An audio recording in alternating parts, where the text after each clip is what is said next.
Welcome back to the Oasis, where I give you the fastest, most cutting edge, latest, natural way of healing from a varicocele based on my own personal experience. Now, you might be an entrepreneur if you're watching this and you're wondering, how can you avoid a varicocele?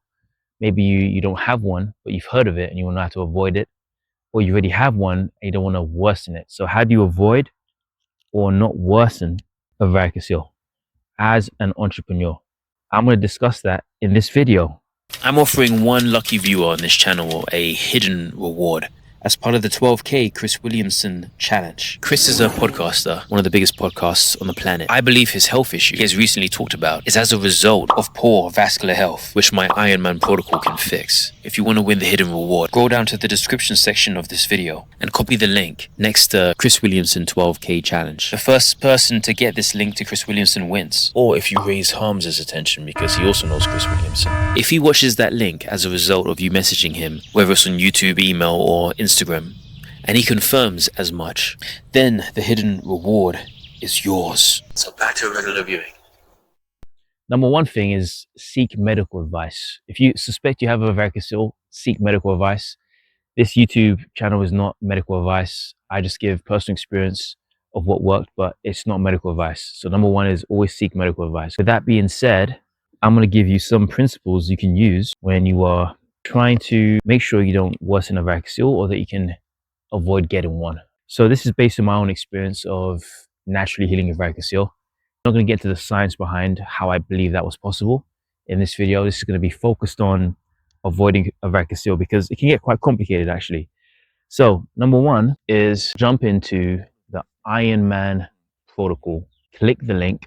Right now I'm squatting, right? So you might be able to see me just top of my head on the camera. And part of that is because I've developed something called a mind-body connection.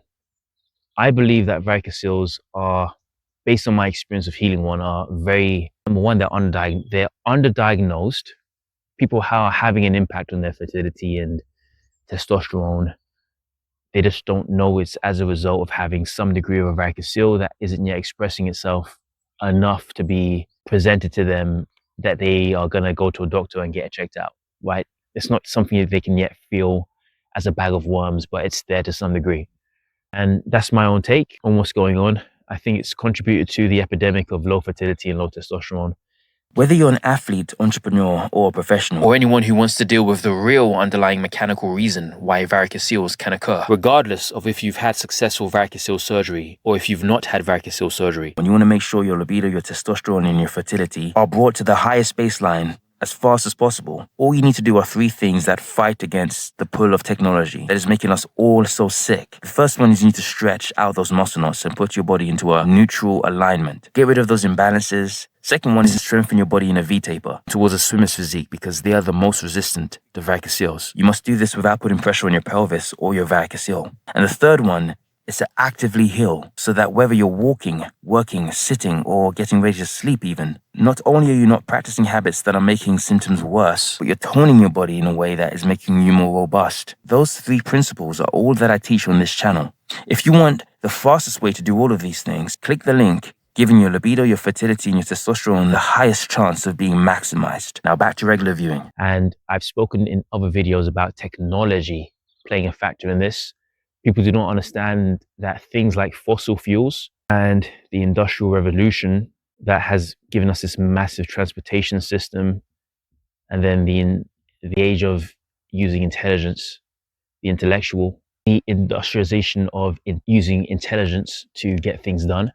So we are in an era where so much of our work is done through intelligence and the internet and fossil fuels giving us all of this labor that before we would have had to do in the past with our bodies.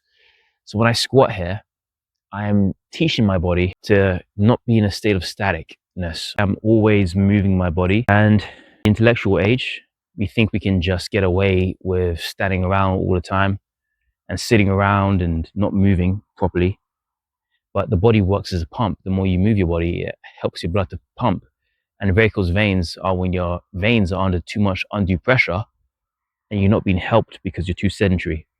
So my Ironman protocol gives you a very intense way of circumventing that and avoiding that problem coming as a result of all of these ways we're sitting too much, sitting to drive, sitting to entertain ourselves. And that also includes active healing, so that even when you're sitting, even when you're standing, even, there's ways of doing it. I'm doing it right now. This particular method involves having your one foot out in front of the other and pointing your feet, and you're arching your pelvis and rocking it slightly back and forth, and it pumps blood in the perineum, which is at the base of your pelvis.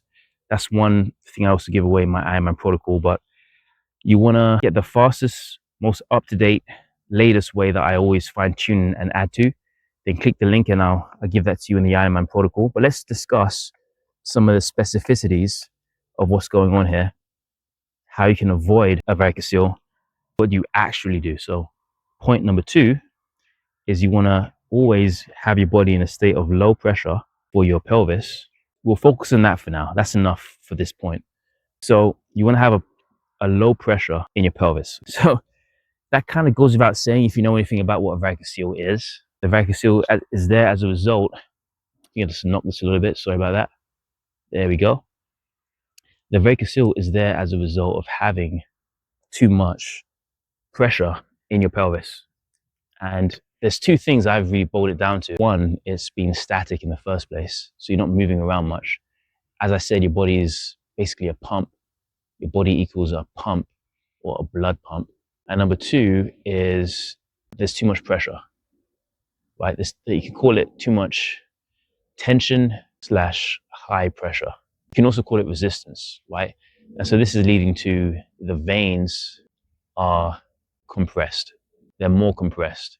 They're more likely to have to dilate to get the normal amount of blood flowing. So things like squatting, I'm not saying that you would just squat in the office. That's not what I'm saying. But if you're at home, right, you can squat during your day, right? You can squat. If you're in your car, right? I also have made a part of my course on the active healing section in the Ironman protocol.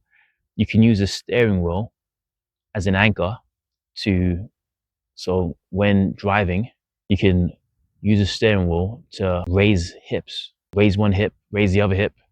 And this might sound kind of crazy, but say you're at a traffic light, you hold the steering wheel and you're using it as an anchor to just open up your pelvis. And then when you're driving, you keep your body this way. You can be pumping your upper body. And people think it's kind of unnatural and weird, but why?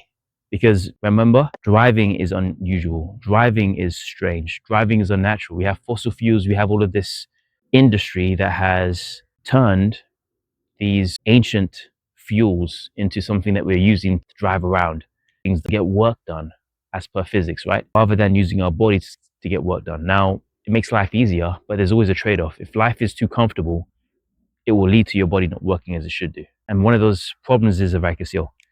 So you're sitting around too much, the varicocele occurs. So when you're driving, you gotta tell yourself, driving is unnatural, right? Driving is not natural. So when I'm driving, I'm opening up my body. When there's a pause in driving, I can use a steering wheel to open up my pelvis, right? If I'm just sitting around parked, I can tuck one leg under the other, and I can even sit cross-legged in the chair, right? Anything that removes high pressure in the pelvis, we want low pressure in the pelvis. So anything that removes high pressure, you do it. And you have to build that mind-body connection in that way, okay? You can't just think you're gonna get away with sitting around all day being static. You're not gonna get away with it. So you gotta treat driving as unnatural and move your body to counteract it. So that's point number 2. Of how entrepreneurs, salespeople, office desk workers can avoid varicocele. Now, number 3, this is actually the solution to the problem to become varicocele proof, something that I call varicocele, proof. So you want to get to the point where your body is at a baseline resilient to it. So you're not just mitigating, having a propensity to developing it because of your lifestyle. You want to get to the point where you're anti-fragile from a varicocele. You have the musculoskeletal structure that is adapted. There was a study on this where water polo players had a lower incidence of varicoceles than athletes in other sports, even those swimmers, even those athletes generally have a higher incidence than sedentary. Despite that, people that played water polo rigorously had a reduced chance compared to even sedentary people, right? So part of it's the temperature of the water, but part of it also, from my own experience, is the V-taper, the body working holistically. So that one way of looking at it, there's many ways of looking at it. When you are healthy, many things happen in the right way. One way is the central nervous system is operating as it should. You are in a low stress, and reflex muscles relating to this are not going to be hyperactive. Mechanically, the second thing that this does is that you are continually, this can get a little bit complicated actually, but the Ironman protocol, what it does is it ends up creating, it reduces, number one, it does two things. It reduces varicose. So even if you have a varicose in this area that we call a varicocele, it reduces the expression of it by strengthening in the right way.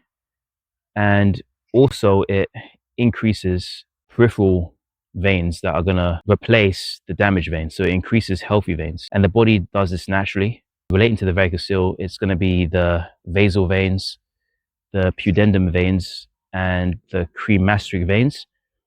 So how do you become a varicocele proof? Let me make that third point.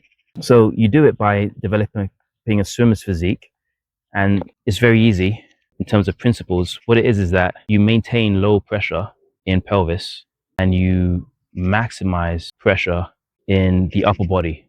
So upper body would be cervical and above, and it would be the thoracic as well. So basically your chest up to your head. You want to get used to strengthening this part as much as possible, but in a condition of low pressure in your pelvis. And this naturally, what it does is, I know it can sound quite complicated, but naturally what it does is it ends up feeding new veins into your pelvis, which obviously includes your scrotum as well, where the varicocele can occur. And this ends up having the effect of minimizing any damage, minimizing the expression of damaged veins. It creates new prioritizations. So it prioritizes existing and new or peripheral veins. And the thing to know about varicocele, the reason why it causes damage is that if there isn't a good enough supply of blood going to the scrotum, so this is all to do with blood supply, this leads, if there's a damage to this circulation, it leads to an improper leads to more oxidation. So oxidation goes up, leads to less nutrients, so nutrients go down, and it just leads to overall that area is not operating in a healthy way. And so it leads to a lack of proper replenishment, right? Proper flowing of oxygen and nutrients, and a flow out of carbon dioxide and things that can cause oxidative stress if they build up. So you're building up things that you don't want to build up, and you're not taking, there's not enough circulation going on to keep your testes healthy. To be frank, that's what's going on. This also causes problem with heat as well. So the heat can also increase. So if you think about more blood pooling, there's so many things happening at once that the thing is, an unhealthy body has a cascade of unhealthy stuff that happens. So there's more oxidative stress. There's a poor circulation of nutrients, right? There's a buildup of toxins as well, things that need to be taken away from that part of the body, which ties in with oxidative stress. There's an increase in heat. Now, the thing about that area, the testes, is that if there's even an increase in temperature by 3 degrees Celsius or a decrease by 3 degrees Celsius, this can affect how well it functions. So it can affect your testosterone, it can affect your fertility. So your body should be at about 37 degrees Celsius. So if it's upwards or minus of 3 degrees Celsius, this can have a surprisingly big effect on, that's why your gonads they're outside of your body, they're not inside. They can have a big effect on, it's called spermatogenesis, which is the creation of sperm cells. So ultimately, the way to avoid this is you want to always be aware of the amount of pressure on your pelvis during the day. And I would say equally important, or even more important, is you want to maximize how much pressure you are exerting on your upper body. And I mean this when you're training specifically to roll the right muscle connections. You want to train in a state of maximum pressure in the upper body and low pressure in the pelvic body. I think this might have been a little bit complicated what I was saying today, but if you want the simplest break, it's not even a breakdown. If you just want something, you can just click the button and fix this problem and become as varicocele proof as possible. See how I did it, at least. This is not medical advice. Then click the link and you get the Ironman protocol where I just show you what to do. It takes less than 2 hours a week. Once you know how to do it, you just go off and do it. If you want the latest, most up-to-date, cutting-edge version of the Ironman protocol, click the link and you get it. It's not a pill-popping solution.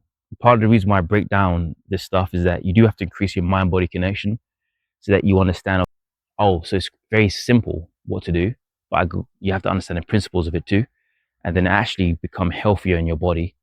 So it's not for people that want a pill-popping solution, but if you're willing to actually become more healthy holistically and not just fix the symptoms, but actually heal the underlying cause, then this is for you. And don't let it worsen. Don't let it happen. Don't let it come about. You want to be aggressive with it. You want to deal with it head on and not wait for time to make things worse. That's one way of looking at it. If it's asymptomatic, some people might say, leave it alone.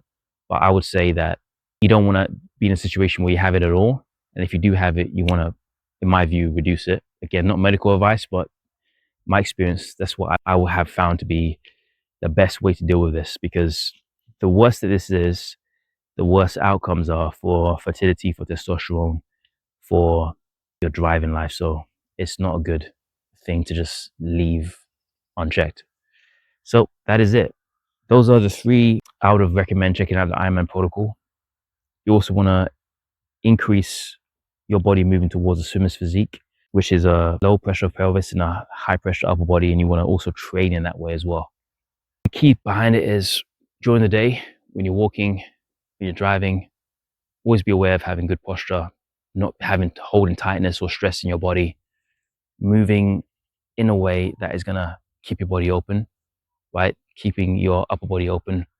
And then when it comes to your lower body, you want to not have undue pressure on your pelvis and your scrotum. So you got to be aware when you're in a static situation where you're sitting around too long, standing around too long, and you want to counteract it by moving your body in a way that's going to work as a pump while keeping the pressure on your pelvis low. That's really, you can apply that today and you will be moving in the right direction. So once again, as always, thanks for journeying with me. This one was a bit of a roller coaster, and I hope it was useful. And as always, thanks for journeying with me.